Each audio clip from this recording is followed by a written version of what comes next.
আসসালামু আলাইকুম ওয়া রাহমাতুল্লাহি ওয়া বারাকাতুহু। আপনারা সকলে কেমন আছেন? আলহামদুলিল্লাহ, আল্লাহ রাব্বুল আলামিন আমাদের সকলকে ভালো রেখেছেন, এজন্য খুশি না বেজার? খুশি হয়ে আল্লাহ রাব্বুল আলামিনের দরবারে আকাশ বাতাস মুখরিত করে, শরীরের সমস্ত শক্তি একত্রিত করে, মনের সমস্ত আবেগ উজাড় করে দিয়ে এক বাক্যে মসজিদ কাঁপাইয়া সকলে বলছি আলহামদুলিল্লাহ। তার সঙ্গে স্মরণ করছি একাই নাম তাজদারি মাদিনা মুহাম্মদুল মুজতফা মুহাম্মদ মুস্তফা, সারা জাহানের মহান শিক্ষক, মহামানব, মহানায়ক, সমস্ত নবীদেরও নবী, সমস্ত ইমামদেরও ইমাম, ইমামুল মুরসালিন খাতামুন নবিয়্যিন, যে নবীর প্রশংসা বেশি করলে পরে আল্লাহ রাব্বুল আলামিন নিজের জীবনের গুনাহ মাফ করে দেয়, যে নবী কখনো নিজের টাইটেল নিজে বলেন নাই। যদি কোনো উম্মত, যদি কোনো সাহাবা, তাবে তাবেঈন, আইম্মায়ে মুস্তাহজিন, পীর আউলিয়া, হাজি গাজী, হাফেজ কারি, যদি কেউ কোনো সাধারণ মানুষ সেই নবীর নামে কোনো রকম টাইটেল দিয়ে সম্মান প্রদর্শন করে, আল্লাহ রাব্বুল আলামিন বলেন আমার নবীজিকে, আমার বন্ধুকে ভালোবাসার কারণে, আমার নবীর পক্ষে সাপোর্ট করার কারণে, টাইটেল দেওয়ার কারণে আমি আল্লাহ ওই বান্দা বান্দির জীবনের গুনাহ খাতা মাফ করে দেই। নবীজিকে যতই আপনি বলবেন আশরাফুল আম্বিয়া, নূরে মুজাসসাম, ততই আল্লাহ তাআলা আমাদের গুনাহ মাফ করবেন। সুবহানাল্লাহ। সেই নবীর প্রতি দরুদ ও সালাম সকলে বলছি সাল্লাল্লাহু আলাইহি ওয়াসাল্লাম। সম্মানিত ভাইরা, আমি দুটি আয়াত তেলাওয়াত করেছি। একটি হলো উলাইকা হিজবুশ শাইতান আলা ইন্না হিজবাশ শাইতানি হুমুল খাসিরুন। আবার আগে আয়াত তেলাওয়াত করেছি উলাইকা হিজবুল্লাহ আলা ইন্না হিজবাল্লাহি হুমুল মুফলিহুন। এই দুইটি আয়াতের মধ্যে আল্লাহ রাব্বুল আলামিন সূরাতুল মুজাদালা প্রথম আয়াতটি 19 নম্বর আয়াত। কত? 19। দ্বিতীয় নম্বর আয়াত হচ্ছে 22। খেয়াল রাখবেন আল্লাহ রাব্বুল আলামিন এখানে কি বলেছেন আর আমরা কি করতেছি। সম্মানিত ভাইয়েরা, তারপরে আমি হাদিস তেলাওয়াত করেছি বুখারী, মুসলিম, তিরমিজি থেকে। আল্লাহ রাসূল বলেন মওত তো একদিন হবে, কারণ আল্লাহ বলেছেন ইন্নাকা মাইয়িতু ওয়া ইন্নাহুম মাইয়িতুন। হে নবী, আপনি মরণশীল এবং তারাও মরণশীল। আল্লাহ নবীজি কি পৃথিবীতে থাকতে পেরেছেন? ভাই, যাইতে হয়েছে, কিন্তু আমাদেরকেও যেতে হবে। এই জন্য আমি গত জুমায় বলেছিলাম যে কবরের আলোচনা করব, কিন্তু মরণ আগে না কবর আগে? মরণ আগে। এই জন্য মরণ দিয়ে আমি শুরু করতে চাই ইনশাআল্লাহ। আল্লাহ রাব্বুল আলামিন বলেন কুল্লু নাফসিন যায়িকাতুল মাউত সুম্মা ইলাইনা তুরজাউন।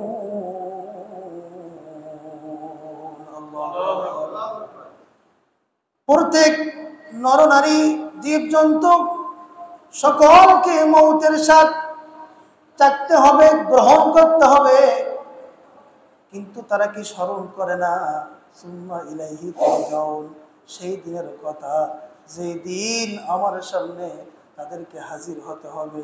কোন দিন? যেই দিন বর্তমান সায়েন্স বলতেছে 9,30,00,000 জমিন থেকে যে সূর্যটা আমরা দেখতে পাই, এই সূর্যের তাপ যদি 44-45 ডিগ্রি ওঠে, বলেন তো আমরা সহ্য করতে পারতেছি?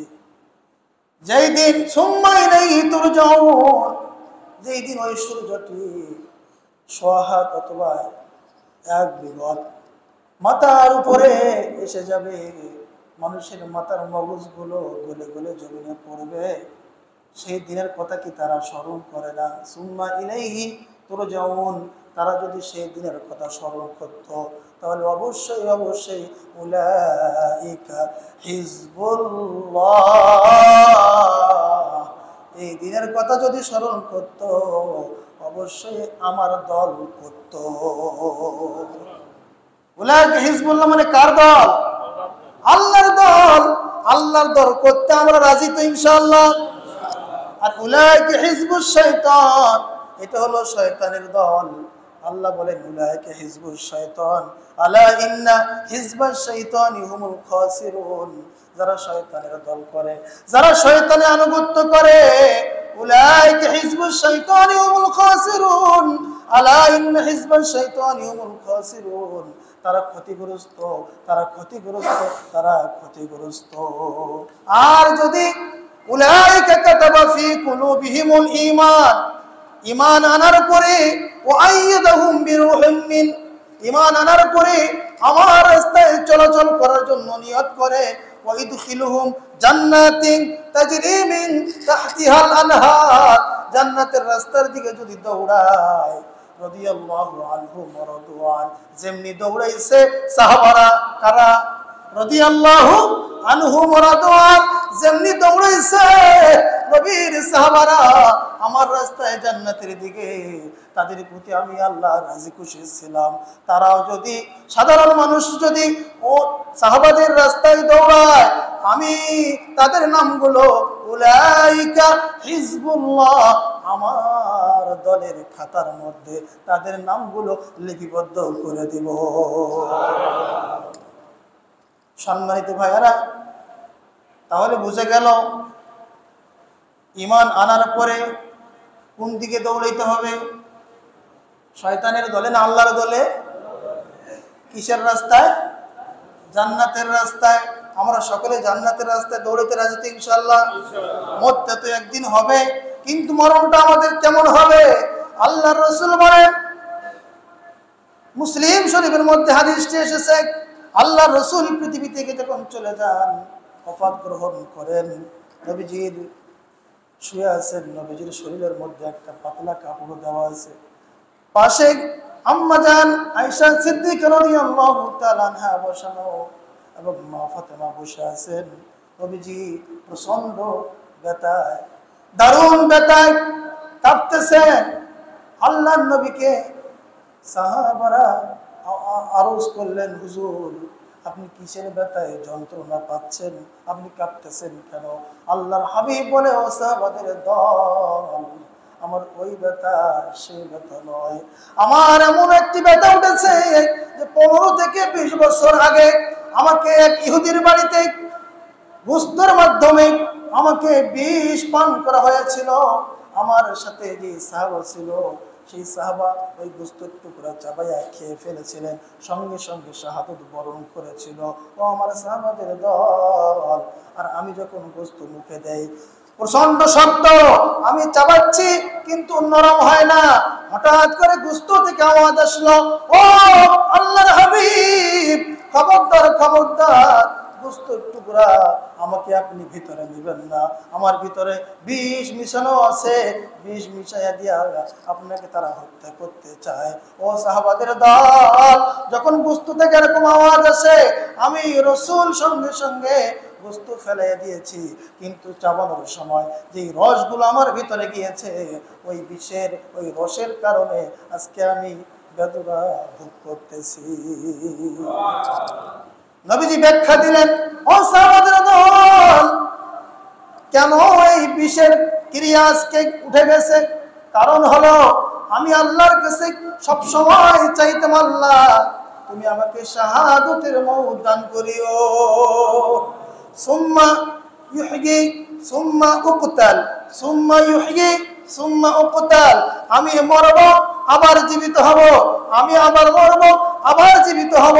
আল্লাহ রাসূল বলেন, যারা শহীদ হয়ে যায়, যারা শাহাদাত বরণ করে, কিয়ামতের ময়দানে শুধু নয়, যখন হাসর শুরু হয়ে যাবে, তারা আল্লাহকে বলবে, আল্লাহ তুমি আবার পৃথিবীতে আমাকে পাঠাও, আমি আবার শহীদ হতে চাই, শহীদ হয়ে মরণ বরণ করতে চাই, আবার জীবিত হব, আবার শহীদ হতে চাই। ও আমার ভাইয়েরা, শহীদের যে মর্যাদা, শহীদের যে পুরস্কার, আল্লাহ বলেন তারা মরতে দেরি, জান্নাত যেতে দেরি নয়। তার প্রমাণ কোথায় পাবেন? হযরত আলী রাদিয়াল্লাহু তাআলা, তিনি কবরের পাশে দাঁড়াইয়া কবরবাসীকে সালাম দিয়া তিনি বলতেছেন, ও কবরবাসীরা, তোমরা কেমন আছো? তোমরা কেমন আছো? আসসালামু আলাইকুম ইয়া আহলাল বাইত, তোমরা কেমন আছো হে বাড়িওয়ালারা? কবর থেকে আওয়াজ আসতেছে, আমিরুল মুমিনিন ও হযরত আলী, কবরের খবর নেওয়ার আগে তুমি এখন বলো দুনিয়ার খবর কি? কিসের খবর? দুনিয়ার খবর কি? কার কাছ থেকে চায়? হযরত আলীর কাছ থেকে চায়। হযরত আলী রাদিয়াল্লাহু তাআলা বলে, দুনিয়ার খবর তুমি নিতে চাও? তাহলে শোনো, দুনিয়ায় তুমি যেই বাড়িটা বানাইছিলা, তোমার বাড়ির ভবনের নাম ছিল মোল্লা ভবন, অথবা যে কোনো মঞ্জিলের নাম দিয়েছিলা। আজকে ওই মঞ্জিল অথবা এই ভবন তোমার নামে আর নাই, ভেঙে চুরমার হয়ে বিভিন্ন নামে হয়ে গেছে। আল্লাহু আকবার। হয় কি হয় না? বাবা, দাদা, দাদার বাপ যে ভবন বানিয়ে গিয়েছিল, এই ভবন কি থাকে? 2 নম্বর, হযরত আলী বলেন, ও কবরবাসীরা, তোমরা যে সন্তানকে রেখে গিয়েছিলা, সেই সন্তান তোমার আর নাই। কারণ তারা, তুমি মরার পরে মানুষ যদি তাদেরকে জিজ্ঞাসা করত তুমি কার ছেলে, তোমার নাম বলতো। এখন তারা বিয়ে করে তারা এখন বাবা হয়ে গেছে, তোমার ছেলের কথা আর কেউ বলে না, তোমার কোনো নিশানা নাই। ও কবরবাসী, তুমি যে স্ত্রী, যুবক এবং জোয়ান স্ত্রী রেখে গিয়েছিলা, ইয়াং স্ত্রী রেখে গিয়েছিলা, তুমি যে স্ত্রী রেখে কবরে আসছো, তোমার স্ত্রী আর সে নাই, এখন সবুর আলীর স্ত্রী হয়ে গেছে। হয় কি হয় না বলেন? তুমি যে জমি 50 বিঘা, 80 বিঘা, 70 বিঘা, 100 বিঘা জমি তোমার নামে ছিল, ও কবরবাসী, ওই জমিগুলা নতুন করে খারিজ হইয়া বিভিন্ন নামে দলিল হয়ে গেছে, মানচিত্রের মধ্যে তোমার কোনো নিশানা নাই। ও আমার ভাইয়েরা, বাড়ি থাকবে না, স্ত্রী থাকবে না, সন্তান থাকবে না, নাতিপুতি থাকবে না, জমি থাকবে না, টাকা পয়সা থাকবে না, তাহলে কিসের এত বহংবাড়ি, কিসের এত তাকব্বারি, কিসের এত মাতব্বারি? ইন্নাকা মাইয়িতু ওয়া ইন্নাহুম মাইয়িতুন। যদি আমাদের সকলকে মৌতের কাছে হার মানতে হয়, আমরা যদি মরণশীল হই, তাহলে আমাদের খেয়াল রাখতে হবে সুম্মা ইলাইহি তুরজাউন, সেই দিনের কথা, যেই দিন সোহা দুপুরে সূর্য এসে যাবে। আল্লাহর নবীর সাহাবা আমিরুল মুমিনিন, তিনি বললেন, আমি তো দুনিয়ার খবর দিলাম, দুনিয়ার মধ্যে তোমার মানচিত্রের মধ্যে তোমার কোনো নাম নাই, এখন বলো তোমাদের কবরের খবর কি? কবরবাসীরা বলে, ও আমিরুল মুমিনিন, আমাদেরকে আমরা যখন মারা যাই, সাদা কাপড় দিয়া যখন মোড়াইয়া আমাদেরকে কবরে নামায়, আমরা তখন বলি, আমাদেরকে নামায়ও না, আমাকে নামায়ও না, চিল্লাচিল্লি করি, কিন্তু কেউ আমাদের ডাক শোনে না। ও আমার ভাইয়ারা, মুহাদ্দিসিন ইকরামরা বলেন, যখন মানুষ মারা যায় তারা চিৎকার করে থাকে, যারা খারাপ আত্মা, যাদের খারাপ মৌত হয়, তারা বলে, ও সন্তান, ও ভাই, ও পাড়া প্রতিবেশী, ও আত্মীয় স্বজন, আমাকে কবরে নামায়ও না। কিন্তু বলেন তো দেখি, আমরা শুনতে পাই, নামানোর পরে কোমরের মধ্যে যে রশি একটা দিয়ে বান্ধা হয়, বলেন তো এটা কেটে দেওয়া হয় কি হয় না? পার মধ্যে যে বান্ধন দেওয়া হয়, এই বান্ধাটা খুলে দেওয়া হয়, এই রশিটা খুলে দেওয়া হয়, মাথার কাছে যে বান্ধা হয় এটাও খুলে দেওয়া হয়। কবরবাসীরা ডাকতে বলে, ও আমিরুল মুমিনিন, আমাদেরকে কবরে নামাইছে সাদা কাপড় দিয়া, ওই সাদা কাপড় আর নাই, পচে গেছে।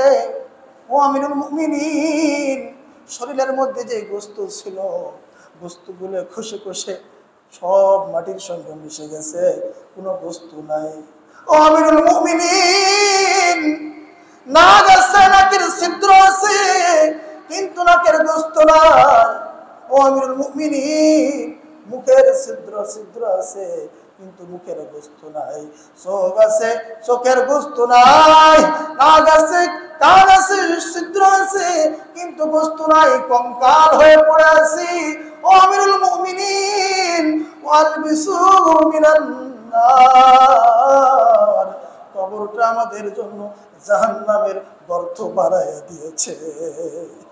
ও আমিরুল মুমিনিন, এই খবরটা আমাদের আত্মীয় স্বজন, আমাদের ছেলে সন্তান নাতিপুতি যারা আছেন তাদের মাঝে একটু দিয়ে দিবেন। আমিরুল মুমিনিন কবরের পাশে আর দাঁড়াইতে পারে নাই, কাঁপতে কাঁপতে বাহিরে এসে তিনি এলান দিলেন।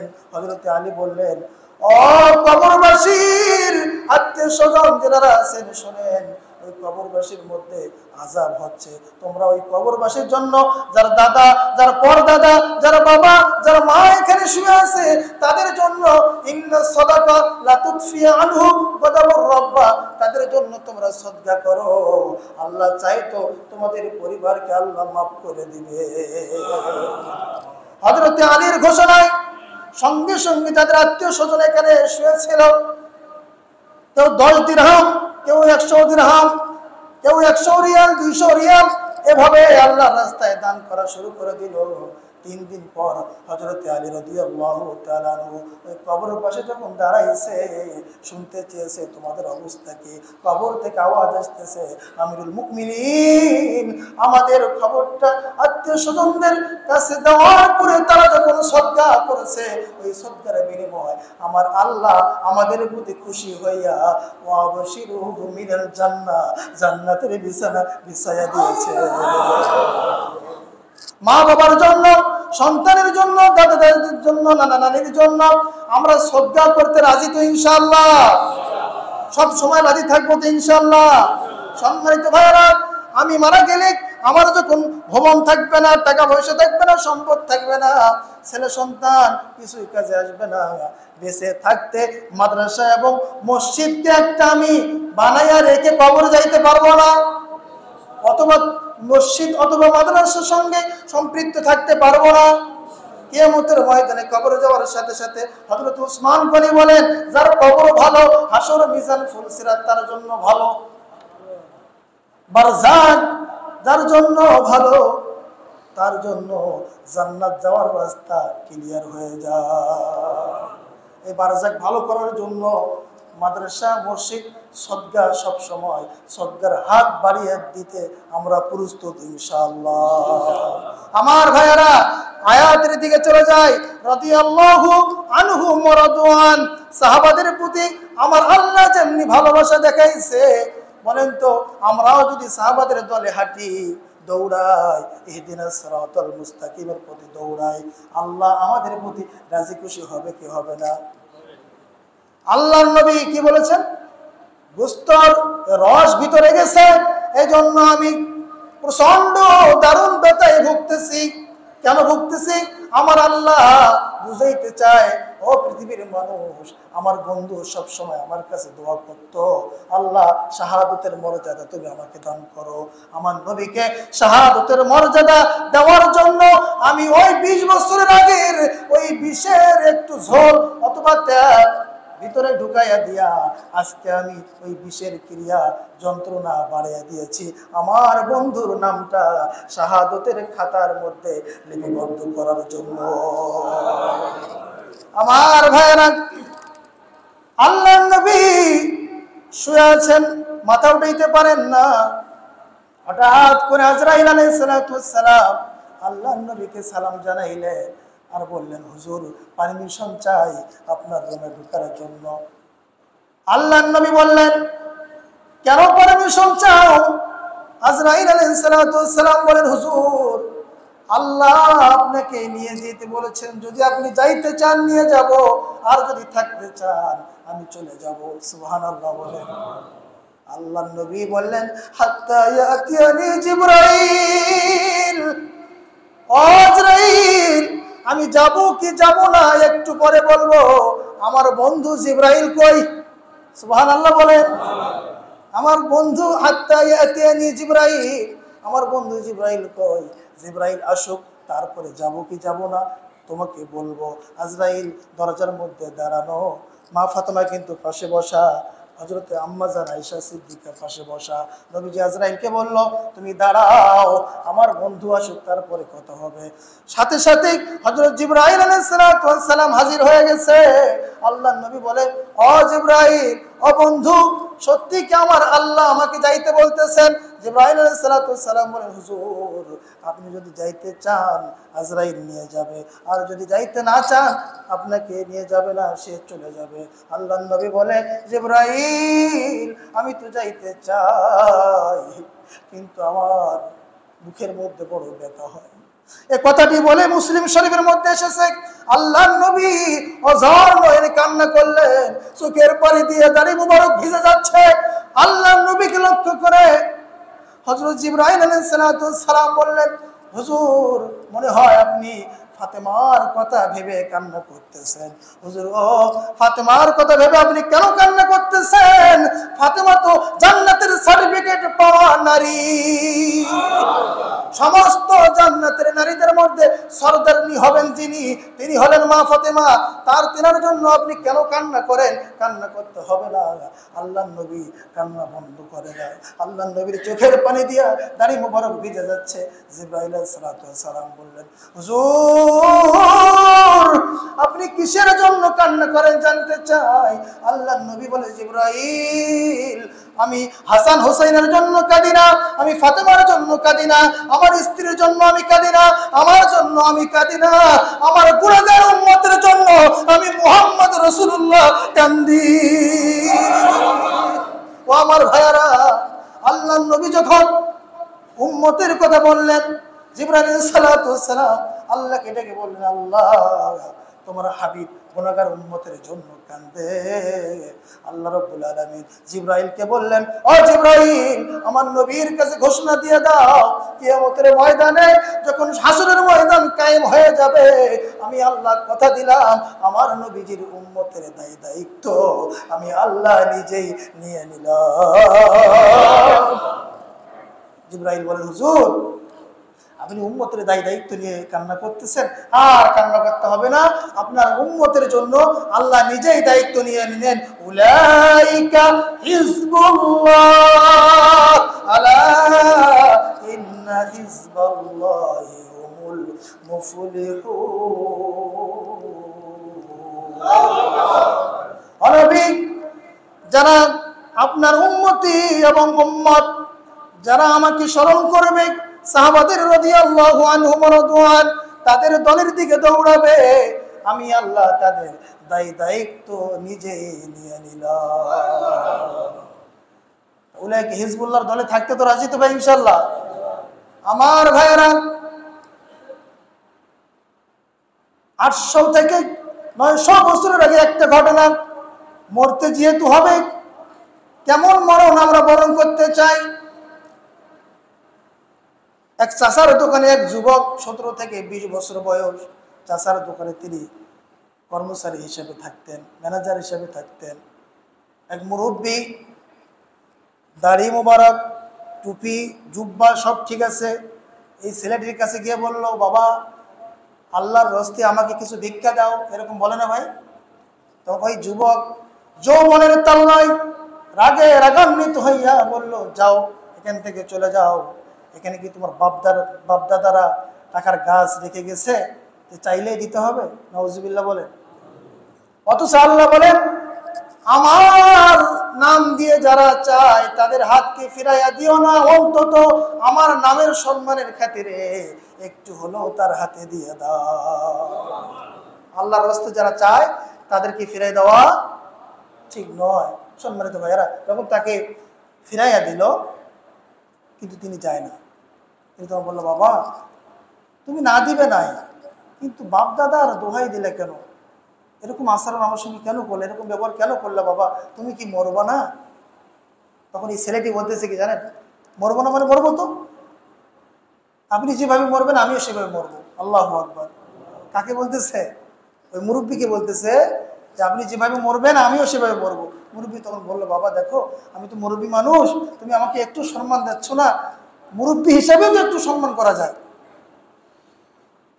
তখন মুরব্বী বলে, ঠিক আছে, তুমি যেহেতু বললা যে আমি যেভাবে মরবো তুমিও সেভাবে মরবা, তাহলে বাজি ধরি, আমি তোমাকে এখানে মরে দেখাই, আমি যেভাবে মরবো তুমি সেভাবে মরতে পারবা তো? সে বলে, হ্যাঁ অবশ্যই, কেন পারবো না। ওই মুরব্বী তার দোকানের সামনে শুইবেন, শোয়ার আগে তাকে বললেন একটা টাইম নির্ধারণ করা হোক। তখন তো আর ঘড়ি ছিল না, ছিল 800 বছর 900 বছর আগে ঘড়ি ছিল না। আন্দাজ করে একটা 5 মিনিট অথবা 7 মিনিট টাইম নির্ধারণ করা হলো।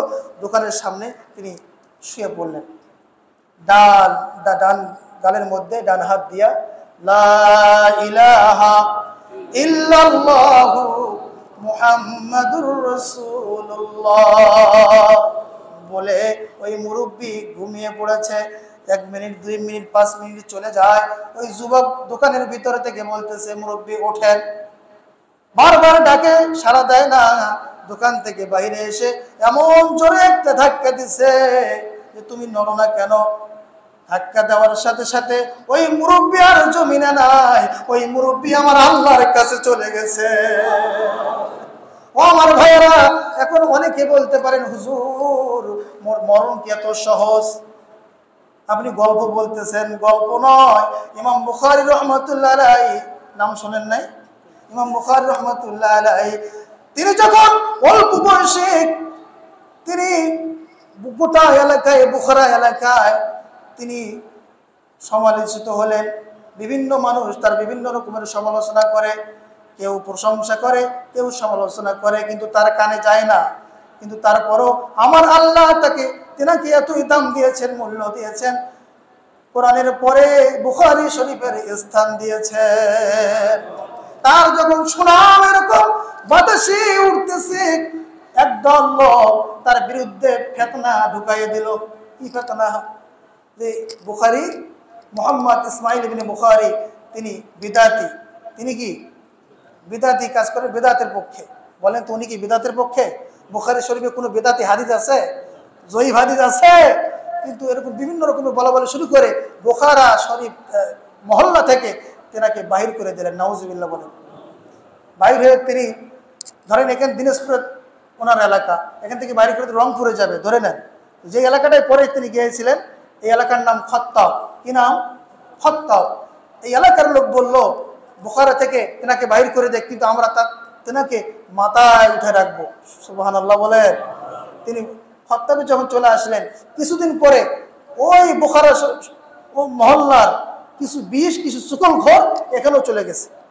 যে বিভিন্ন রকমের ষড়যন্ত্র হযরত ইমাম বুখারী রহমাতুল্লাহ আলাইহি তেনার নামে উঠা শুরু করছে। তখন আস্তে আস্তে এক পর্যায়ে ইমাম বুখারীর কানে চলে গেছে কথাটি।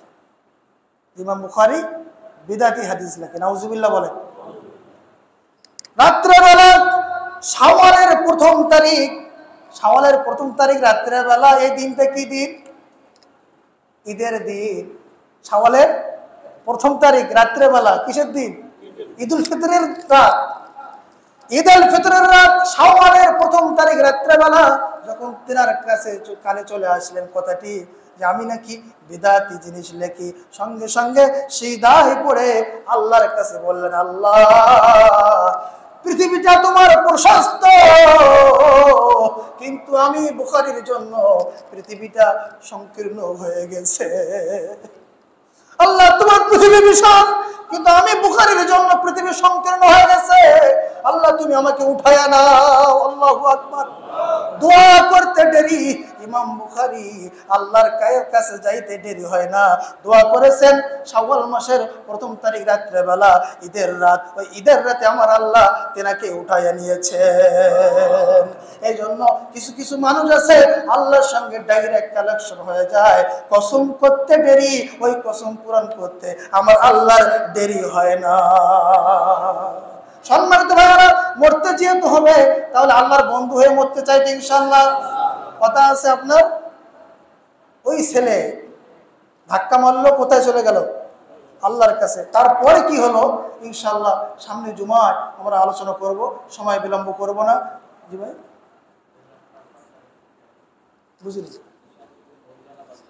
সময় আমি বিলম্ব করবো না আজকে। আলহামদুলিল্লাহ, যতই কথা থাক, যত জরুরি কথা থাক, আমি নিয়ত করছিলাম আজকে 20 ছেড়ে দেবো। যাই তারপরে 2-1 মিনিট চলে গেল। খেয়াল রাখবেন, আর এটা শোনার জন্য আপনারা একটু এগিয়ে আসবেন। আমি কিন্তু খুব আগে আসছি আজকে, আসছি না ভাই? আগে আসা আমি চেষ্টা করবো, আপনারাও আসবেন। 12:30টার মধ্যে আলোচনা শুরু হবে, 15 শেষ হবে ইনশাআল্লাহ। কত? 15 শেষ হবে। আল্লাহ যেন কবুল করেন। সকলে বলে আমিন। দেখেন উনি কি মৌত মরল? কোথায় চলে গেল। তারপরে মারাত্মক কাহিনী আছে। আগামী জুমায় আল্লাহ রাব্বুল আলামিন আমাদের সকলকে যেন তাড়াতাড়ি মসজিদে আসার তৌফিক দান